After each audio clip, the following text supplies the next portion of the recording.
Good afternoon, ladies and gents. Another glorious sunny Sunday afternoon in Buckfastleigh. Been very lucky with our Sunday weather. It's generally been sunny and dry nearly all of the time.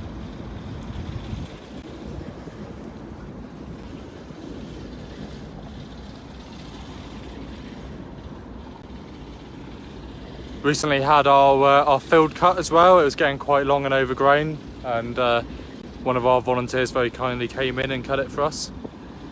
Not with a normal hand lawnmower, I hasten to add. Signal box over there as well. So you can see the line's a little bit overgrown. Hasn't had the usual the weed treatment that it normally would have had by now. But this is something that we'll get in hand over the next month or so, we hope.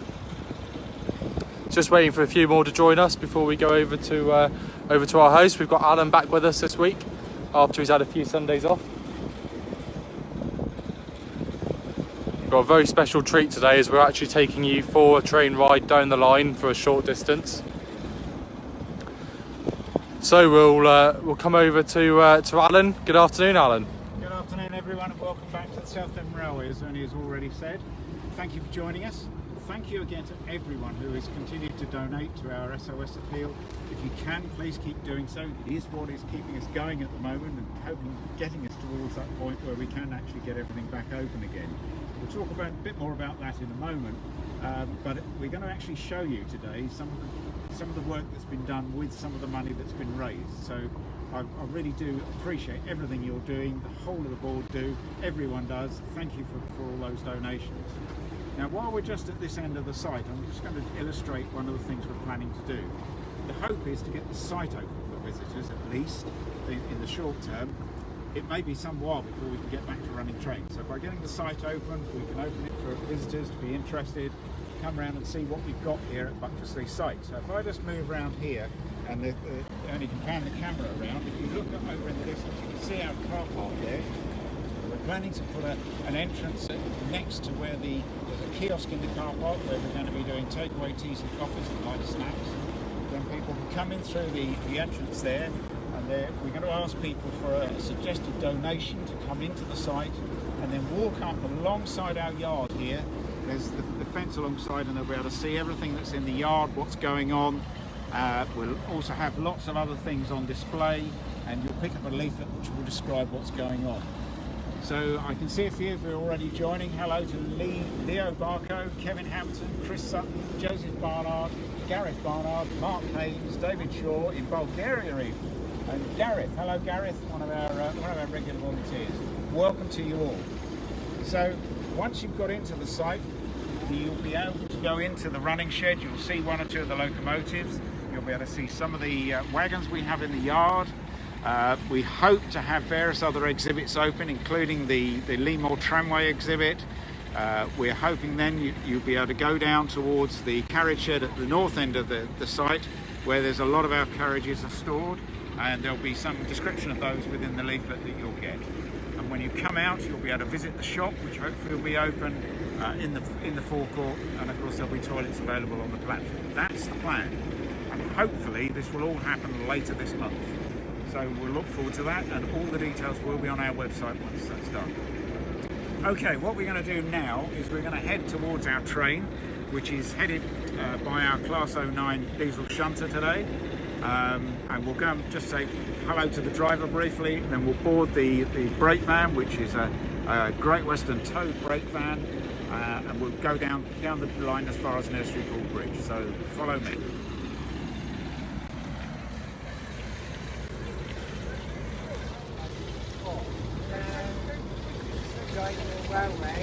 It's rather noisy coming down past the loco, so I won't say too much as we actually walk past.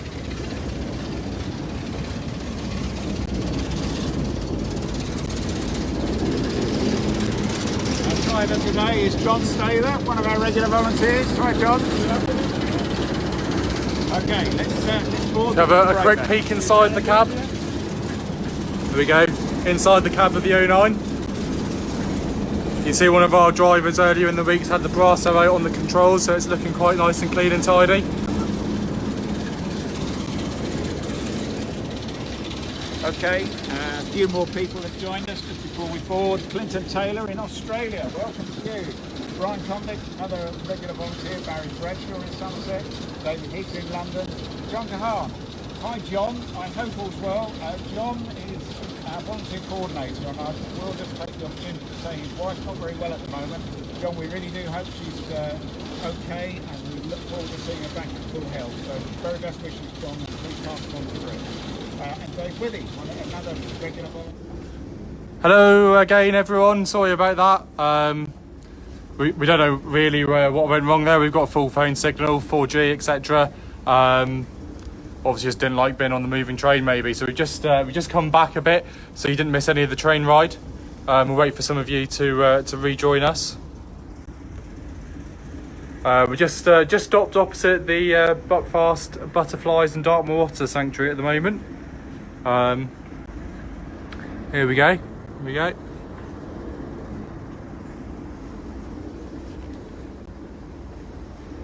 So you can just see the bracket signal there. Just outside the station at Buckfastleigh. Once again, apologies for the interruption and having to restart. Obviously, the Facebook just had a bit of a wobble. Yes, I see someone said perhaps it was all the excitement. That could very well be. Facebook was too excited with the prospect of going down the line on a train. But we're back here again now. I just see more of you are rejoining.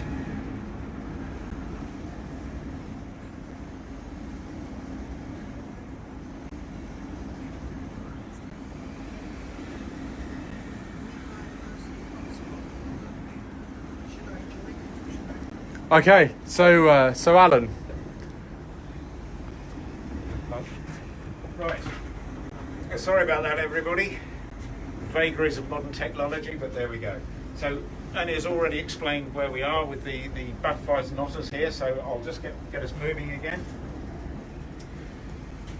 Okay, so the Butterfly Farm and Otter Sanctuary, they're hoping to open the section with the otters certainly towards the end of this month, so we're hoping that they will join us. They're a partner attraction, and we have joint tickets with them, very valuable to us. Now we're just about to go over the River Marble Bridge. This is a tributary of the River Dart and runs through alongside our property at Buckfastleigh. And now we're heading down into the first cutting outside Buckfastleigh, and we're heading towards what we know as Paper Mill Bridge. And it's so called after the paper mill that was built down by the river. In fact, the mill, which was originally a corn mill, it was then converted into a paper mill in 1835, and it stayed in production until the Second World War. But that is now Dart Mills, and it's a place of little industrial units and so on and so forth. But ever since, the railway bridge has been called Paper Mill Bridge. It actually carries the old road through to Totnes. So, looking at that, the old road, the original route from Buckfastleigh to Totnes was a pretty narrow road. Went across this bridge here and along an even narrower bridge just over the River Dart itself on its way down to Totnes. All, of course, that is now just a country lane, and the main road completely deviates in a different direction. So we've got some nice cleared vegetation here, Alan.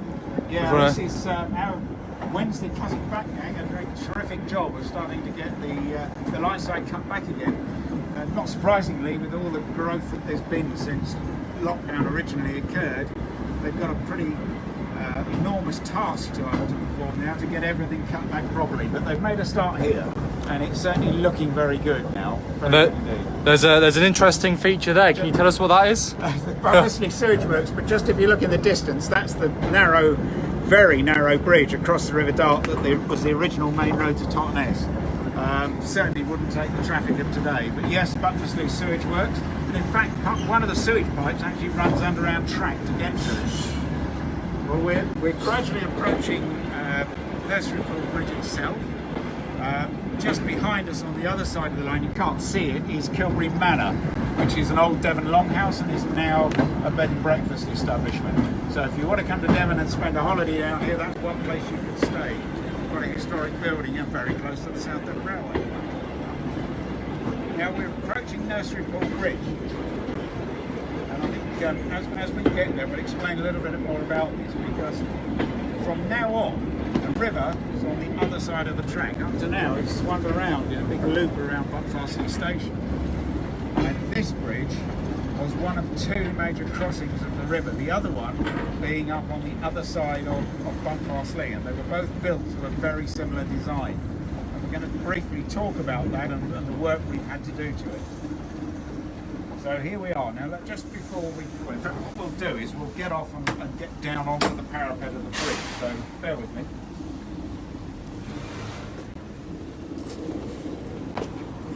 Okay, now look, we've got a few people that have joined us. So Chris Sutton from Bodmin and Wentford, thank you. Ian Yolland, another volunteer. Paul Willard from Buckfastleigh, now living in Stockport.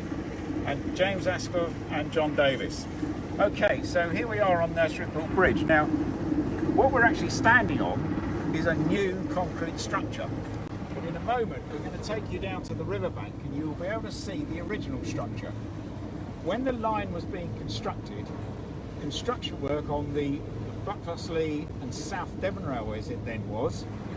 Then before they actually opened, they'd already agreed it would extend to Ashburton, but it was always known as the Buckfastleigh and South Devon Railway. Construction work started in 1866, and the work started on the section between Buckfastleigh and Ashburton from this bridge site. So the work on here with the original bridge started construction in 1866. Work had to be suspended for a while, largely because of a lack of money, which was one of the problems in those days, but there was an economic downturn as much as anything else, and they ran out of money. So the bridge wasn't completed until around about 1870, 1871. So actually 150 years ago, this bridge was finally finished and open to traffic. Right, just a brief mention. Happy birthday to Ricky Jarrett. Ricky, I gather it's your 21st, so congratulations, mate. Well done. Harry Connett would like to volunteer. Have a look on our website. You can pick up details from that. Hello to Bob Pickering in Florida. God, long way away. And Ian Sells. Hi, Ian. Right. Okay, so the bridge was originally built as a wrought iron structure. It was made by a firm in Bridgewater. The sections brought down here and erected. We'll show you the construction of it when we get down to the river bank. But it was when it was opened, it stood the test of time. Good old Victorian engineering. However, once we took over the running of the railway in the 1990s, we found one of the persistent problems with the bridge was the track would never remain straight going across the bridge. However much you straighten it up, however much our permanent way gang brought it into line, after a passage of a few trains, it would start to get out of alignment. And we got a firm of engineers to have a look at it, and they put it through the modern design calculations and discovered, in fact, that those calculations said the bridge shouldn't even be standing. And it turned out that one of the reasons that the track was moving was because of the vibrations set up in the bridge. It's what's known as a skew bridge, so it's on an angle crossing the river, and the whole bridge was actually moving. It was not a solid, secure box structure. So we had to do something about it. And our engineers, in fact our civil engineering director, Devon Woodward, who's still with us, and I gather it's another one who's suffering with a bit of illness at the moment, so Denver, if you happen to be watching, hope you recover soon. He came up with a novel design, and that was to build a concrete U-shaped trough inside the old structure. So if you look at the bridge here, you can see the concrete parapets are each side of the U, and the concrete goes down underneath the track and is actually secured, founded onto the original abutments and the piers. So the load now of all the trains is taken back onto the piers and abutments. No load at all is taken by the original wrought iron structure, which is still there. So now we're going to go on a bit of an adventure. We're going to try and get the camera down there without dropping it. So we're going to go walk down to the riverbank. This we won't be able to talk too much while we walk. Watch where we go.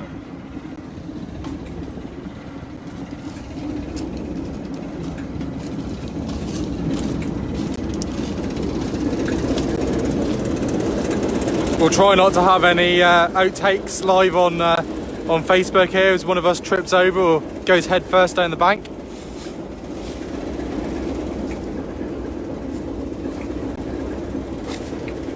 Past the You can see down here, this is a route that was made actually by the contractors who've done some of the recent repair work, and we're going to talk about that when we actually get down to the bridge. But you can begin to see the river bed down there is looking very, very dry now, which is fortunate. But in the winter, and I'll just come down here a little bit. In the winter, the river level actually comes right up to the underside of the steelwork there, or the wrought iron work, and that's part of the original bridge. I'll hand you back to Ernie. There we go, we all made it over here safely. Right, we're going to now walk down here. We get a better view of the bridge.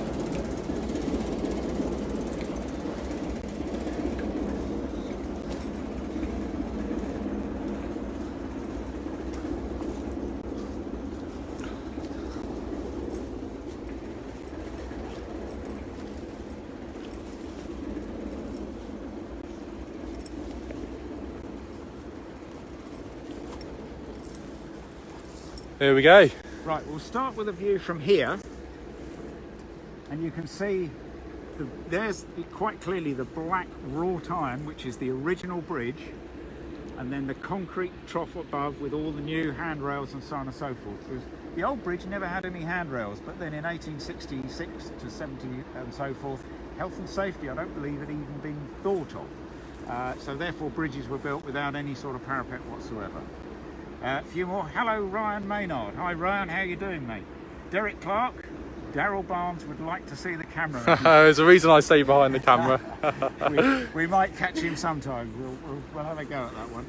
So, one of the things about the bridge is that it's actually 5 spans, but they are not of equal length. The largest is 35 feet, which is the middle one here, right in front of us. And in a moment we'll just walk a little bit further and have a look a bit closer at some of that. Then the other spans vary between 22 and I think it's 24 feet. And the reason for the variation is that the builders decided to be fairly clever about this. It's not because the middle span needs to be larger in order to get any sort of boats or anything like that underneath it. It's quite simply that the piers are founded on rock outcrops in the river, and the spacing of those dictated the length of the span. Which, if you think about it, was quite a clever and relatively cost-effective way of building a bridge. Later in its life, concrete aprons were put around the bottom of the piers to try and protect them from the scour effect of the river flowing down. And as I say, what you're looking at now is probably the river at just about its lowest possible level. There's been very little rain recently falling on Dartmoor, which feeds the River Dart. And whenever we see the storms come over Dartmoor, we know the river levels will rise. It's all on rock. The river levels rise quickly and they actually fall, fortunately, quickly. But nonetheless, when they come down, they come with a pretty heavy force. And unfortunately, that's caused a bit of damage over the winter, and that's what we've recently had repaired. So the river level, at its worst, will go, we've never seen it come above the bottom of the old bridge itself, but it certainly has come right up to the top of those piers. So you can see there's quite a considerable variation in depth. We'll just move a little bit further on. And if only can swing round and look at that pier over there. Clinton Taylor has said it's a nice day for it. It certainly is, and that's one reason why we've taken, there's two things that have worked in our favour with lockdown. One is that without running trains, we've been able to do some repair work to this bridge without any trouble. And secondly, the weather has been brilliant because the water levels have fallen. Now, if you look at this pier in front of us, you can see at the bottom there's some light coloured new concrete work and stone work. Because during the winter storms, several trees were brought down into the river, came down the river, and one fairly large one actually crashed into the bottom of the pier. And it brought out some of the stonework at the bottom of that pier. So it's, I just noticed a message here, Brian Condick would like to see the 09 run over the ridge. Yeah, we did think about that, Brian, but actually the noise of it going over would have interrupted what we're saying here, so we decided not to do it for now. But the actual shape of the piers, if you notice, the ends are shaped in a V shape to deflect the water around them. So the bit that the stonework that was taken out was not actually taking the load from the bridge itself, which is of course the good news. So it didn't structurally affect the integrity of the bridge. We did immediately impose a 10-mile-an-hour speed limit just to be on the safe side. But the whole lot's now been repaired, and that is thanks to some of the donation money that you've given us. We've been able to afford to do that just at the right time, with the conditions just right, and the contractor has done a brilliant job for us. We had to bring them down in a couple of works trains. They came down with all their concrete mixers, their concrete and everything else. They brought it down and did it all on site. And they actually commented how much they enjoyed the train ride, believe it or not. Just zoomed right in there on the repair, so you can all see it. It's quite clear to see the new stone there compared to the old. Obviously the new stone's the lighter stuff.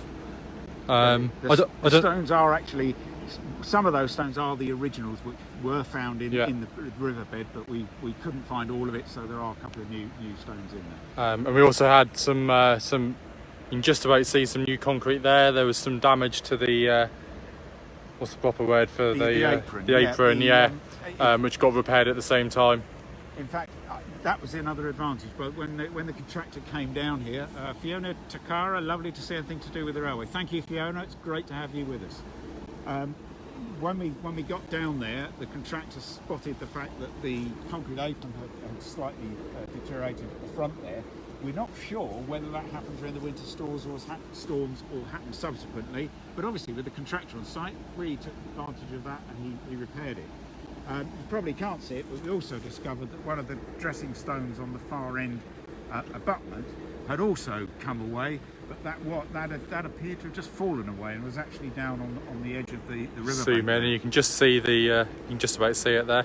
So we were able to get the contractor to replace that, which was great.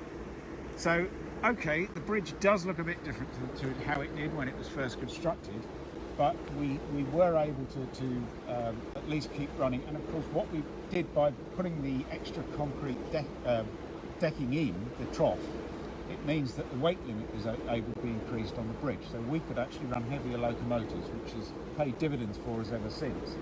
Now, the work to rebuild this bridge was done in the winter of 2004, so work started on the 2nd of January 2004 and was completed in late March in time to open for the 2004 season. And it was a terrific job. It was done everything went to programme, fortunately. It was a very good job. It was funded largely by a Heritage Lottery bid, which was, from memory, about £183,000 or thereabouts.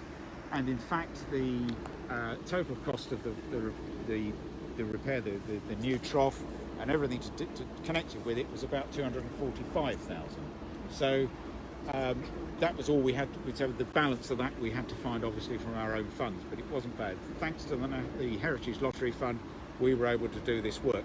And one of the reasons we got it is because we were able to preserve the original structure pretty much intact. So, okay, some of the photographs aren't quite as good as the old photographs where you could see a train going across the bridge uncluttered, but it is a lot safer and it will last a lot longer than it would have done had we not done the work. So we're having a little bit of an issue with the connectivity for our auto queue system, but I just quickly see some of the comments that have come up. We have got one of our volunteers, Alex, at home, putting your comments and messages in, which is how we know to read them out. But obviously, and we're very grateful to him for that. He quite often helps us out, along with a few others. But unfortunately, the IT, as always, has let us down here in deepest, darkest Devon. So I see Ian Yolland, one of our volunteers, says they've done a tremendous job. We could see that one coming, couldn't we? Yeah, thank you, Ian. Gordon Evans says, how are the repairs to Hood Bridge coming along? I think the short answer there is, at the moment, they're not. We've done the repairs to this bridge ourselves. It was the right thing to do to get on with it, and it was a problem that was created by the river. The problem with Hood Bridge is that actually a motorist ran into the side of the parapet on the bridge and dislodged some of the parapet stones. So as a result, there's an insurance claim going through. And I'm afraid, as with all these things, insurance claims, it means it takes a bit longer. So as soon as that is resolved, we will get that work done as well. We had hoped to combine both jobs at the same time. Hasn't proved possible, but we do hope that work we will also crack on with during this period before we start running trains again. Well, in fact, we have to do it, so that's another thing that could possibly hold up reopening before long. Just a few other. John Bourne says such a lovely place to work and the train ride was great. Thank you, John. Chris Bynes, one of our P-Way staff, also says a big thank you to P-Way volunteers Rory and Dave helping out on the day the tree hit the bridge. Yeah, very good. Thanks, Chris, for raising that. You know, we're very thankful to all of our volunteers across the railway. They all do I was going to say tremendous again, then obviously Ian's got that in my head. They all do a brilliant job. Yeah, I think with thanks to Chris too, because I think Chris came along with the first pictures of the damage in the winter, and it was thanks to him it was discovered. So thanks, Chris. You did us all a very big favour there to actually highlight the fact there was a problem. There's a few thank yous coming in here. We are getting up towards 3:30, our usual cut off, but there's still a few people watching. So okay. I don't know whether maybe people want to have a quick little trip a bit further down the line. Maybe if they do, they want to give us a big yes in the comments. We'll have to clamber back to the train, but we could just we'll start clambering back towards the train now. And if you fancy us taking you a little bit further down the line, around the corner, just to have a look at you know, a bit more of the branch line, then we might be able to do that for you. But give us some yeses and likes in the comments, please, and we might treat you to that. We're just going to walk back now.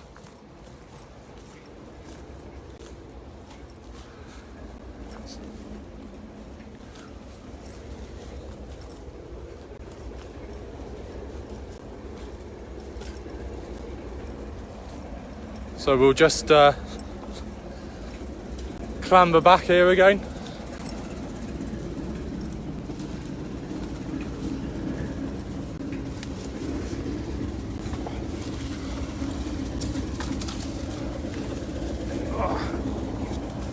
There we go. Oh, and here's a brilliant example. We've got some trespassers on the railway line. Good afternoon, ladies. Just to say to everyone, the railway, you know, you shouldn't be walking there on the track bed. Yes, it's my fault.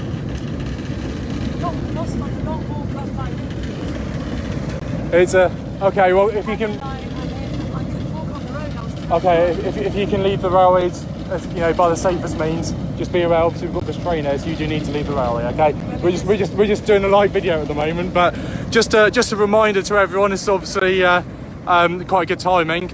Anyone who's in the local area, you might be thinking about going for a walk along the railway line for whatever reason. Just to make you aware, you know, obviously, as you can see, we do have trains running up and down the line. So it's not a safe place to be. That's just been demonstrated quite well with that bit of timing there. We have had a few issues with trespassers.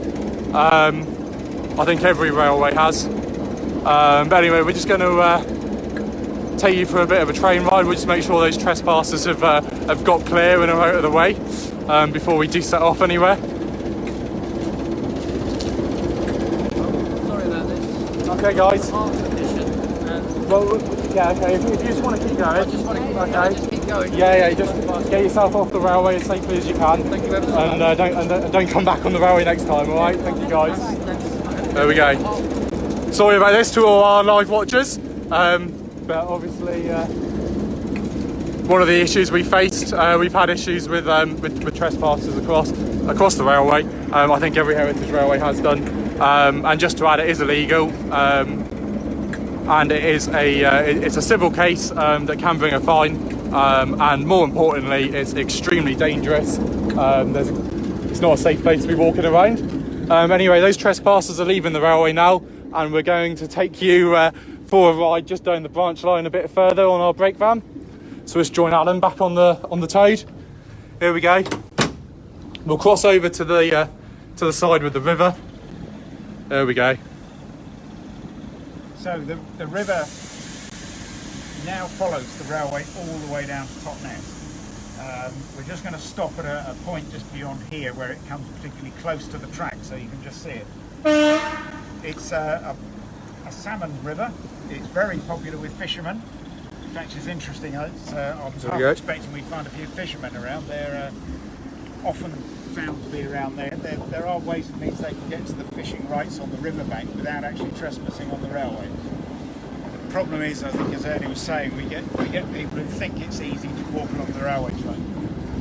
But I know that's not just a problem for us, it's a problem for the main line as well, that you do get people trespassing and they just don't realise the danger. Unfortunately, a heritage railway train can create just as much weight, in fact it can kill you just as easily as a main line train does. The only possible difference is that it might not kill you quite as quickly.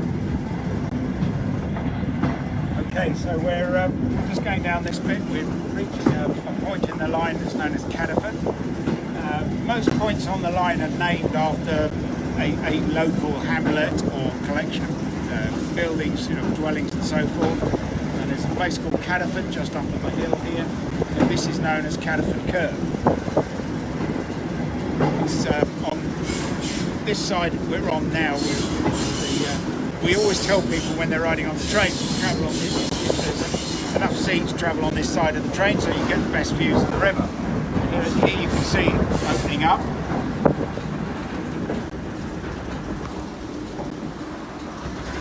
We'll just go a little bit further. You can also see in the distance there, this is a bit of a pinch point. You've got the river on one side, then the railway, then you've got the main road to Totnes, and that's of course the modern day road. And you can see how much wider it is compared to the old road that we mentioned coming across Paper Mill Bridge.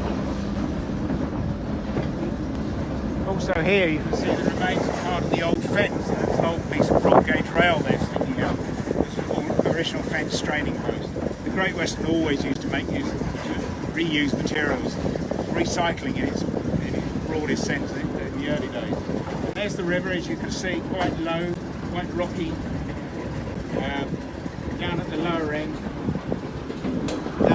end, we have quite a lot of canoeists and other people. This end it's not so easy with a canoe because there's quite a lot of rocky surfaces around.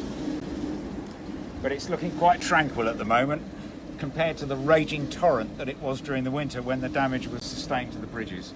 Okay, have we got anybody? We've got lots and lots of watchers, so we could keep going a little bit further. I think everyone seems to be enjoying the ride down the line. I see. So we'll keep going. Yeah, we might as well as. Any more trespassers? Yeah. All right. Okay. Hang on, I'll just get a radio and tell the driver what we're doing.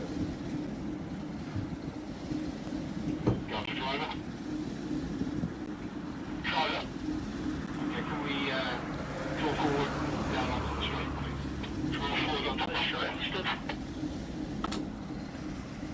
Okay, we're just going to go down a little bit further. I see Alex has said all the way to Totnes, please. We'd love to do a live video all the way down the railway, but unfortunately the phone signal really doesn't exist around Staverton and on most of the line between Staverton and Totnes. It's okay for this half. Obviously, we've had issues at Buckfastleigh where we get full 4G signal. So I think once we get into Staverton and down the lower part of the valley, there would be absolutely no chance at all of maintaining a live feed. Otherwise, we would love to do that all the way to Totnes with you. Also, it would cost a lot of diesel too. So.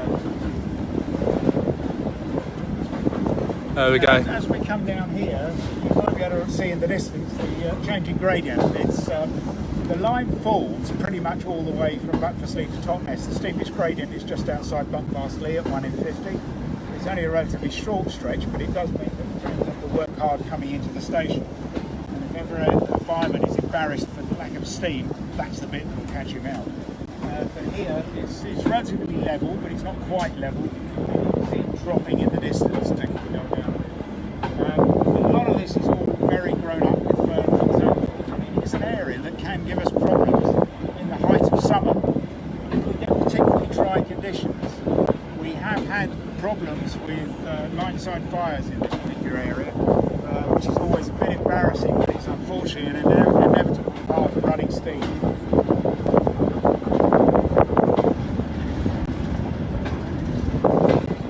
There's another field on the other side. I don't know whether Andy can swing round.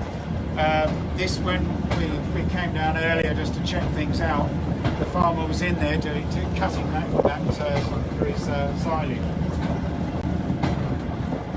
So it's starting to look smarter than the railway is at the moment. We're getting lots of comments here. This is absolutely fantastic. Thank you so much. Thank you, Fiona. Thanks, Darryl. Glad you're all enjoying it.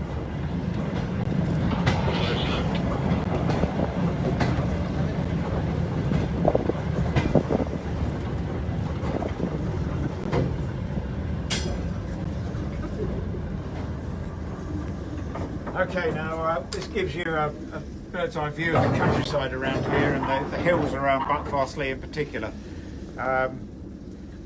Normally you don't sort of see this particular view from a passenger train, although if we're running some of our auto coaches you can sit in those and actually see a panoramic view not dissimilar to this.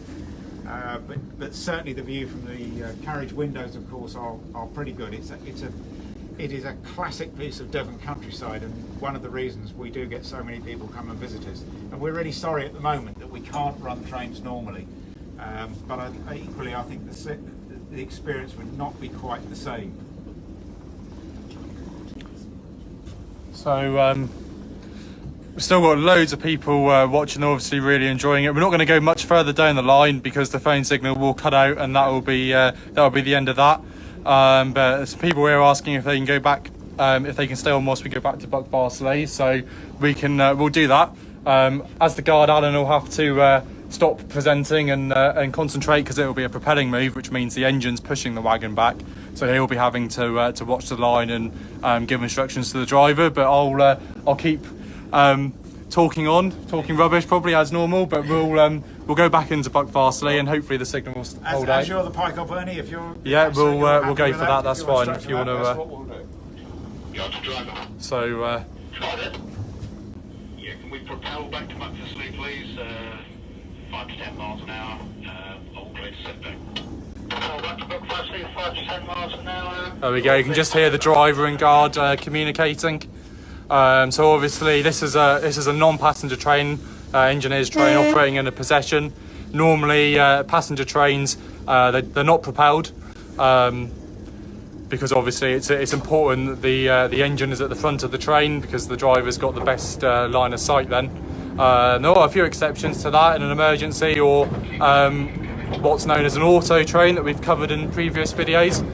That's slightly different because the driver's still at the leading end. So in this case, the guard is in radio communication with the driver, and he'll be calling him back, telling him the line's clear. We're going at a reduced speed.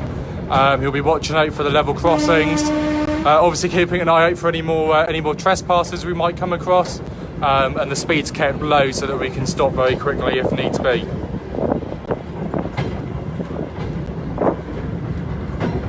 Okay, lovely rolling hills of the Devon countryside. Thanks everyone who's stayed on. Obviously we've been a bit longer than normal today, but it's nice to be able to give you a bit of a view of the line. See, Ian Sales says cream tea please, and Ian Yolin Joe Ale please. Those two sound very good. Maybe not at the same time, but sounds like a good combination. Just coming up to this signal, you'll see it's a distance signal. It's got the yellow arm with the fishtail cut out, so that's basically an advanced warning to tell us that there's another signal coming up. So we don't need to stop at that. Normally we wouldn't need to stop at it.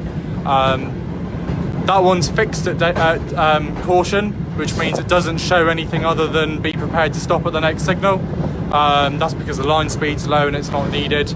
But on higher line speeds, you'd quite often have a signal that would work. And if that was off, it would mean all the signals worked by the next signal box were in a proceed position. Got some cars going past there. Quite often we get a beep on the horn from some of the cars. Obviously not today.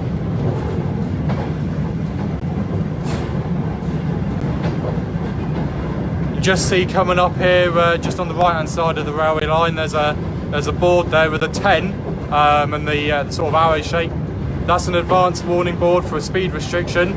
So as Alan mentioned, we put a 10 mile an hour speed restriction in place over the bridge after the damage was found. It was only as a precaution. That was just done as good practice. So that board is basically an advanced warning to the driver that there's a 10 mile an hour speed restriction coming up. As you can just see, there's a signal in the distance there. That's the Buckfastleigh down home signal. That's the first signal worked by Buckfastleigh signal box.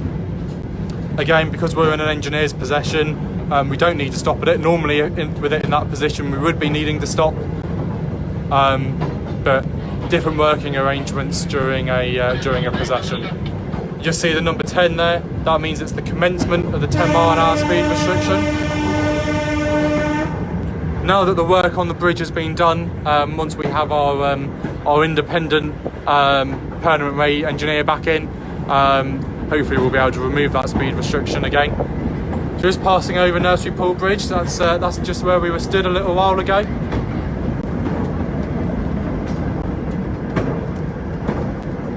Lovely attraction of the Buckfastleigh sewage works. We're just going past again. You just see on the right hand side there, it's a little bit overgrown, but there's a board there, 6 with 2 lines underneath. That's what we call a mile post. That means it's 6.5 miles from the 0 datum point, which on this line is Totnes Mainline Station. So every quarter of a mile there's one of those mile posts. So it just helps be able to give an accurate location of where the train is in any sort of incident or accident, or for reporting defects, many reasons. Just going to get a nice panoramic view here of the work our cutting back gang have been doing. They've only been back in for one Wednesday after we completed the risk assessments and method statements for them to come back to work. As you can see, they've made brilliant progress. It's really great to have them back in, starting to get the line side cleared back and looking smart again.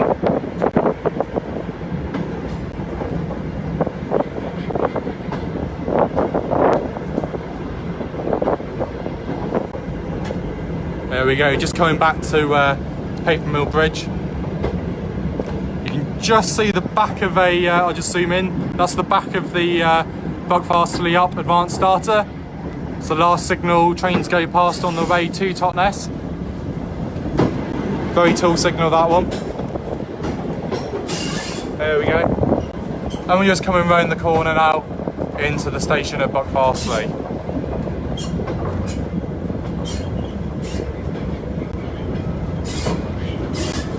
So the guard's behind me, still giving instructions to the driver, telling him it's clear.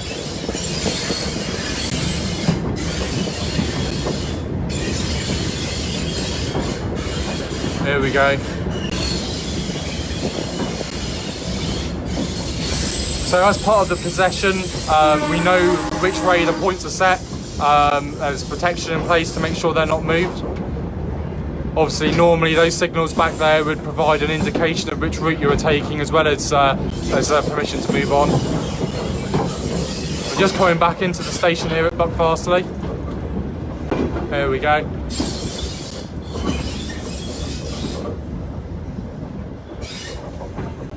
There you go, and you've been lucky enough to join us on one of the first train trips along the line since we closed in March. So we just come to a stand in the station here, and we'll just jump off and we'll finish off. I'll hand back to Alan now that he's completed his guard's duties, and he can sum up and say goodbye. I think yes, that's been you've had extra time and an extra trip this time around. So thank you again, everybody who's joined us. If you can still contribute to our SOS appeal, we very much appreciate it. You can see today how some of that money has been used, and if we hadn't had that money, we would not have been able to do all that, and there's still more maintenance work that needs to be done. So thank you everybody who's supporting us. Towards the end of this month, we should have the site open. We haven't fixed a firm date yet because we're still trying to get everything ready. But as soon as we have a date fixed, it will be announced on the website. So if you're able to come down and see us, please do. In the meantime, thanks everybody for watching. Hope to see you again next week. Thank you very much. Thanks everyone.